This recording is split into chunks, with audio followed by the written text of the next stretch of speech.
siang. Saya Jason ya, sebagai pengelola kedai kopi Apak di Pahoman yang sudah berdiri sejak tahun 2019. Usia siang sore. Dulu saya usahanya beda ya, bukan bagian kuliner ya. Dulu counter handphone, ya jual beli handphone baru second lah sebelum Covid, sebelum 2019. Ya karena faktor tertentu akhirnya saya geser usaha, yaitu kuliner, yang dimana pertama kali saya coba ya, karena saya sebenarnya nggak terlalu suka bisnis kuliner ya, tapi karena faktor rasanya harus keadaan ya saya coba. Latar belakangnya ya karena ada temen yang mau usaha kuliner dan saya yang kelola. Jadi owner ya adalah sahabat baik, dia modal, saya yang kelola. Nah, latar belakangnya sebelumnya ini rukonya dulu kosong, nggak dipakai sekian, mungkin 2-3 tahun nggak dipakai, tapi akhirnya diambil sama bos, yaitu teman saya sendiri sebagai owner. Dia ngajak ide untuk buka usaha kuliner. Saya bilang, ayo boleh dong. Namanya, apalagi tahun itu kan 2019 lagi heboh-hebohnya kedai kopi ya. Di mana-mana ada kan, dari kecil dari gede semua ada kedai kopi. Tapi cuma saya mikir gini, kalau kedai kopi doang yang dijual sedangkan ruko pakai 2 ruko, apa iya gitu. Masa cuma minuman kopi. Jadi akhirnya saya punya ide untuk jualan yang lain selain kopi. Gitu. Jadi latar belakangnya dari karena mau coba usaha baru ya, yaitu kuliner ya. Lalu 2019 September sebelum Covid itu ya, kita buka dengan keberanian ya, gitu. Itu ya. Jadi saya itu pikir ya, Lampung kan orang kalau kuliner harus punya brand nama yang bukan cuma keren ya, tapi orang tuh gampang ingat, gampang sebut. Misalkan kalau saya ada 10 suku kata misalkan ya, 10 suku kata ya, kan panjang. Jadi kalau lu kemana nih nongkrong hari ini? Kita ngopi di Apak yuk. Nah, kenapa Apak? Pertama simple, kedua itu kalimat yang gampang ya, gampang disebutin ya, Apak. Dan lagi itu ada artinya sebenarnya. Jadi Apak itu bahasa Lampung itu bapak. Bahasa Padangnya bapak. Kalau bahasa Chinese-nya itu paman tertua. Jadi lebih familiar, lebih homely, juga lebih simple ya. Makan di mana? Di Apak gitu. Makanya itu yang buat nama Apak saya pakai. 2 suku kata doang, simple, biar orang gampang ingat. Itu doang sih. Betul ya. Meskipun masakannya enak ya ataupun tempatnya enak, kalau nggak ada yang cerita di luar sana, ada yang cipin, ada yang iklanin, pasti susah ya. Makanya saya selalu ingat 4P ini loh. 4P ini P pertama tuh produk. Lu jual apa sih? Ya kan? Kalau jual kopi doang, semua orang jual kopi. Jual nasi goreng, semua orang jual nasi goreng. Lu jual apa? Nanti saya jelasin di tengah-tengahnya. P kedua itu price. Price-nya harga berapa sih? Lu mau gembok yang tengah, menengah ke bawah, atau menengah ke atas? Kayak Starbucks kan contohnya tuh menengah ke atas ya. Atau Jamil contohnya menengah ke bawah.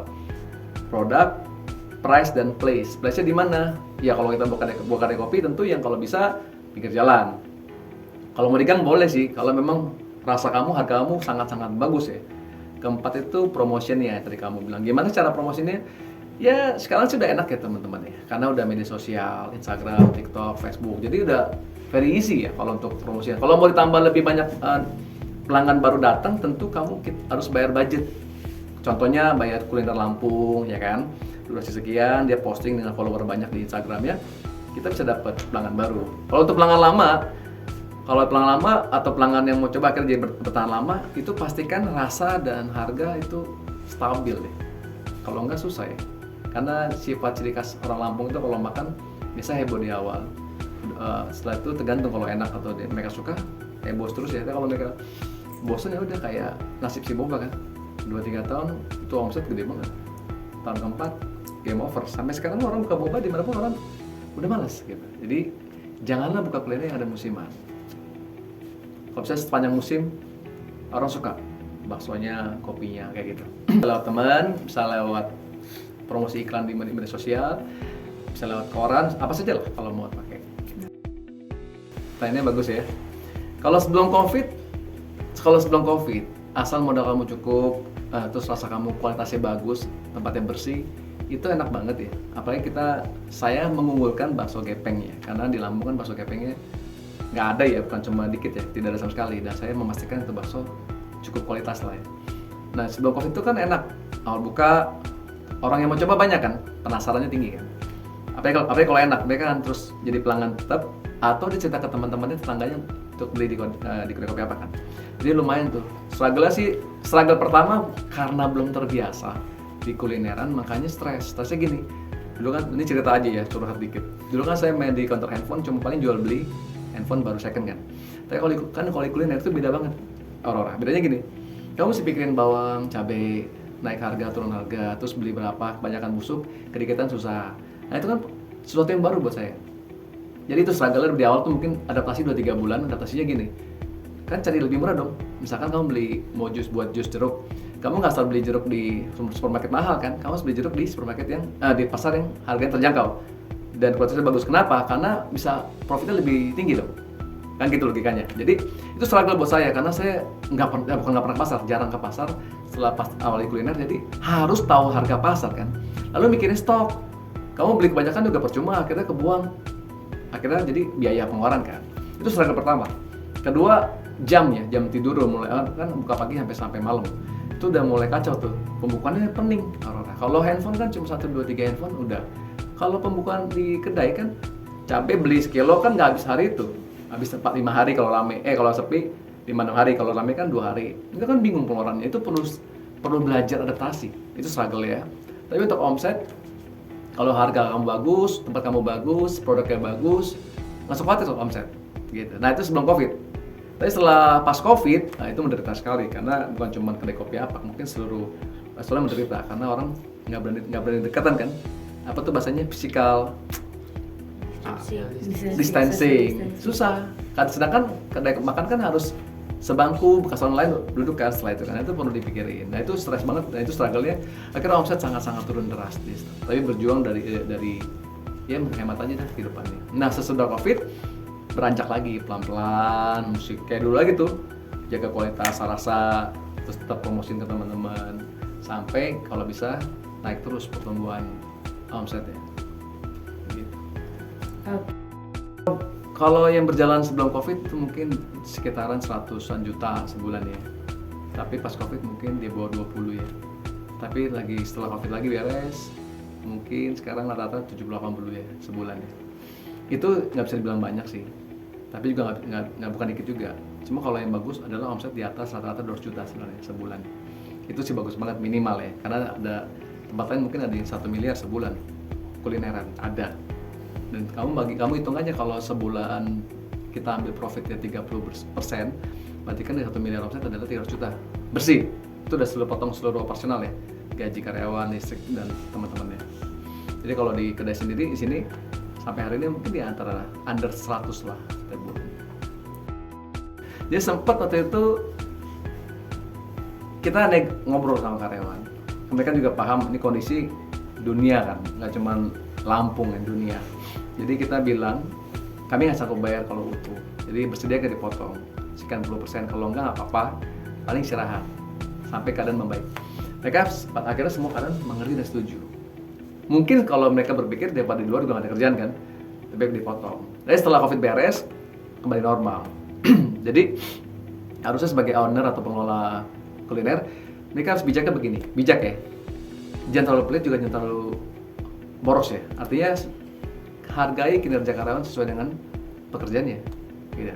Kalau memang dia capek dan omsetnya bagus ya, kita kasih bonus, kasih ya tambahin naik gaji. Ya kalau memang sepi, kita berpikir ulang lah, masih pakai dia atau orang baru atau kita pengurangan karyawan. Tapi selama ini karyawan yang bersama kedai kopi apa selama jalan 5 tahun ya, mereka loyal sih, setia. Karena saya juga berpikir untuk gajinya harus sesuai dengan kebutuhan dia. Gitu. Jadi kita harus memikirkan juga gimana merekanya gitu ya. Betul, karena menurut saya kemajuan kuliner bukan cuma di pengelola atau owner, tapi di waitersnya, di dapurnya, di kasirnya. Betul gak? Kalau kamu makan di tempat yang enak tapi waitersnya sombong banget, jutek, galak, males, marah-marah, kamu akan makan lagi di situ kan, meskipun makanannya enak kan, tapi males. Nah itu kan pengaruh ke efek dominonya adalah ke omset. Orang yang nggak suka digituin kan nggak akan datang lagi pelanggan gitu. Tapi kalau orang yang atasnya bagus, dapurnya rapi, cepat, rasa stabil, itu kan bagus gitu. Jadi karena omset bagus, karyawan pun terus bekerja. Buka cabang baru. Tentu dong, kalau untuk pikiran pasti ya, sejak tahun kedua udah kepikiran buka cabang baru. Tetapi kan kita jangan membabi buta, apalagi dengan modal yang nggak banyak.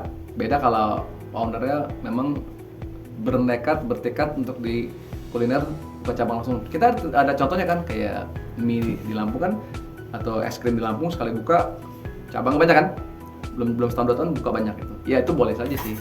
Kalau saya sih nggak, saya mikir orang suka dulu kan nih, setahun 2 tahun kita evaluasi, bagus gak penjualannya? Kalau bagus, orang suka dan penuh tiap hari di sini, ya perlu buka cabang. Kepikiran pasti ya, tapi nggak membabi buta. Kalau kita setahun 2 tahun orang nggak suka makanannya, buka cabang kan bunuh diri. Banyak tuh modalnya nih habis kan, yang belum tentu balik. Gitu. Jadi perlu kepikiran. Kalau bisa sih buka cabang di tempat dimana yang nggak ada, yang jauh dari sini. Kalau kondisinya memungkinkan. Sarannya banyak sebenarnya. Jadi kalau temen yang lihat video ini, kalau kamu berniat untuk jalani kuliner, benar-benar baca 4P tadi. Benar-benar pikirin 4P tadi. P kelima lah saya tambahin, pray, ya berdoa lah ya. P pertama kan produk. Pastikan kalau yang kamu jual bukan yang cuma kamu suka, tapi yang universal suka. Beda sama cuman musiman ya. Tapi yang benar-benar ini rasanya bisa konsisten, semua orang bisa suka. P pertama, produknya apa? Jadi teman-teman, meskipun kamu duit modalnya banyak misalkan, teman-teman bilang ini itu boleh, tapi pikirin matang. Ini bisnis bukan mainan. Kalau kamu bangkrut ya bangkrut, besar ya besar gitu doang. Jadi pertama pikirin, lu mau jual apa di kuliner ini? Pastikan kalau boleh yang di Lampung nggak ada dong. Kalau mau jual katakan bubur ayam, semua orang jual bubur ayam. Bubur ayammu apa yang spesial, apa yang beda? Nah, itu produk kan, kategori produk. Nah itu perlu dipikirin. Jadi benar-benar pikir matang. Jangan subjektif ya, artinya buat lo enak, belum tentu buat orang lain enak gitu. Jadi pastikan semua teman-teman cobain, cip-cip lagi berkali-kali. Kalau memang semuanya enak dan banyak yang dukung, buka aja usaha. Nah, kamu dapat 1 poin, produk udah bagus. Tapi masalahnya kedua yang place kan. Kalau teman-teman mau buka kulineran, pikirin tempatnya di mana. Ya dong. Jangan udah awal-awal langsung tempat mahal, kecuali Anda branding namanya kayak KFC, McD. Nggak apa-apa mau di jalan raya kan aman kan, karena orang suka. Kalau kamu udah langsung buka di pinggir jalan yang sewanya mahal, belinya mahal, ternyata orang yang nggak suka, kamu bunuh diri. Jadi produk pikirin banget, place pikirin banget gitu. Nah itu teman-teman harus mempelajari dulu survei. Jangan buru-buru. Intinya kalau dari saya ya, jangan buru-buru. Pelajari semua titik area situ. Masyarakatnya menengah bawah, menengah atas, itu perlu dipikirin untuk place. Itu dong. Kamu buka makanan yang murah tapi bukanya di perumahan mahal kan sayang dong. Padahal itu enak. Kamu akan susah untuk jadi kaya kayak gitu ya. P ketiga, promotion. Nah kamu sih mikirin nih, cara apa yang paling efektif? Tentu sekarang semua gadget kan. Nah, di TV mah udah mahal, nggak jangkau semua. Nah, kalau gadget kan per area, kayak ada kan iklan untuk per area gitu. Ada. Nah promosi keempat tadi apa ya? Harga, price-nya. Jangan pengen untung gede dulu. Kalau saran saya, misalkan lo jual mie ayam, produknya bagus nih, ada spesialnya mie ayam itu kan. Price-nya bagus, promosinya udah jalan, tapi price-nya kamu mau untung banyak, kamu naikin mungkin 200% ya. Misalkan dari 15.000 modalnya, kamu naikin jadi jual 50.000. Kamu pede, kamu akan cepat balikin modal. Ini bahaya. Mungkin ini price sangat bahaya kalau di Lampung ya. Kalau Jakarta mungkin lain cerita. Tapi kalau price di Lampung, bahaya. Mungkin enak, banyak, tapi kalau mahal, hanya sedikit yang beli. Ya kan? Nah, kembali tadi, jangkauannya siapa? Jadi price pikirin, kalau bisa saran saya, ambil murah dulu aja untuk awal-awal buka. Ada kan tuh mie di sini yang murah makanya rame kan? Dia ambil quantity. Dia ngambil satu hal, gebuk satu gede, dia ambil quantity. Kelima baru pray, doa sama Tuhan lah ya.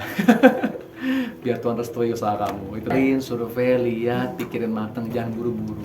Oke. Tapi setelah kalau mau terjun beneran, jangan pantang mundur. Karena kadang-kadang kuliner itu 2-3 tahun baru wangi. Setahun 2 tahun itu perjuangan. Tahun ketiga tahun baru rame, ada teman saya gitu. Jadi kalau setahun 2 tahun sepi, kalau kamu masih kuat, terusin. Sambil mikir caranya gimana. Siapa tahu tahun ketiga, tahun 4, tahun 5 terus ya rame. Gak ada instan ya. Gitu. Oh iya, kedai kopi Arpak best sellernya sih kopi sih Robusta Lampung ya. Kalau menurut saya sih enak ya. Kalau untuk makanan, bakso gepeng yang best sellernya sama nasi goreng dan jeruk, sama kue goreng sapi. Mie ayam sama lah rasa. Sisanya selera Anda sisanya. Tapi itu best seller saya kopi dan kopi Gus Suarin lah, boleh cobain. Sama bakso gepeng tadi. Gitu aja.